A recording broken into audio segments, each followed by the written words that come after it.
Hello bachcho, let's read the question. The question says directions in the following question. A statement of assertion is followed by a statement of reason. Mark the correct choice as 1. Both assertion and reason are true and reason is the correct explanation of assertion. 2. Both assertion and reason are true but reason is not a correct explanation of assertion. 3. Assertion is true but reason is false. 4. Assertion is false but reason is true. Assertion: Taq polymerase is involved in the PCR technique. Reason: this enzyme remain active during the high temperature induced denaturation of the double stranded DNA.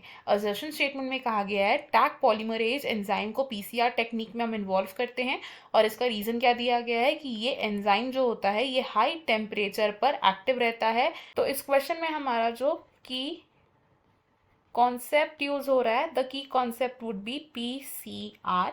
और PCR की full form क्या है? PCR is polymerase chain reaction. Polymerase chain reaction क्या है? ये एक ऐसी biotechnological process है जिसमें हम क्या करते हैं, एक पर्टिकुलर जीन को एम्पलीफाई करते हैं, यानी कि उसकी पॉलीमराइजेशन करते हैं ताकि हमारे पास उसकी लार्जर क्वांटिटीज प्रेजेंट हो.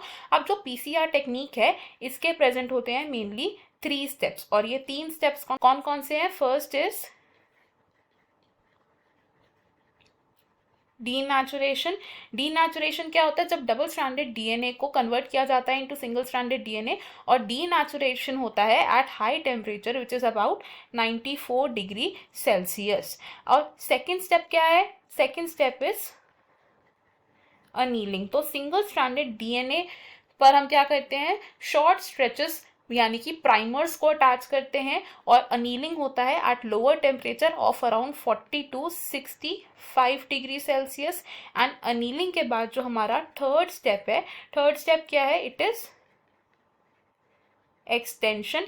एक्सटेंशन किस टेम्परेचर पर होती है? It is about 72 degree Celsius. अब एक्सटेंशन ऑफ द स्ट्रैंड के लिए हम क्या करते हैं, एक स्पेशल एंजाइम को यूज करते हैं which is a thermostable DNA dependent DNA polymerase enzyme. कैसा एंजाइम है ये? It is DNA dependent DNA polymerase enzyme. और इस एंजाइम का नाम क्या है? This enzyme is called Taq polymerase. Taq polymerase क्या करता है? पॉलीमराइजेशन करता है, यानी कि न्यूक्लियोटाइड्स को ऐड करता है to extend the DNA strand. और इस टैक पॉलीमरेज को हम किससे एक्वायर करते हैं, या इससे हम आइसोलेट करते हैं from a bacteria which is thermos aquaticus. अब सिर्फ टैक पॉलीमरेज को ही क्यों इन्वॉल्व किया हमने पीसीआर में? बिकॉज ये क्या है, एक थर्मोस्टेबल एंजाइम है जो हाई टेम्परेचर्स पर भी क्या रहता है, एक्टिव रहता है. It is active at even high temperatures. जैसे कि डीनेचुरेशन के दौरान बहुत हाई टेम्परेचर होता है, तो इस हाई लेवल ऑफ टेम्परेचर पर भी टैक पॉलीमरेज एक्टिव रहता है एंड एक्सटेंशन स्टेप में वो एफिशिएंटली फंक्शन कर सकता है. तो अगर हम अपने असर्शन और रीजन स्टेटमेंट देखें, असर्शन स्टेटमेंट हमारी करेक्ट है और रीजन स्टेटमेंट भी करेक्ट है, एंड रीजन करेक्टली एक्सप्लेन कर रहा है असर्शन को, तो हमारा करेक्ट आंसर होगा यहाँ पर option 1 that says both assertion and reason are true and reason is the correct explanation of assertion.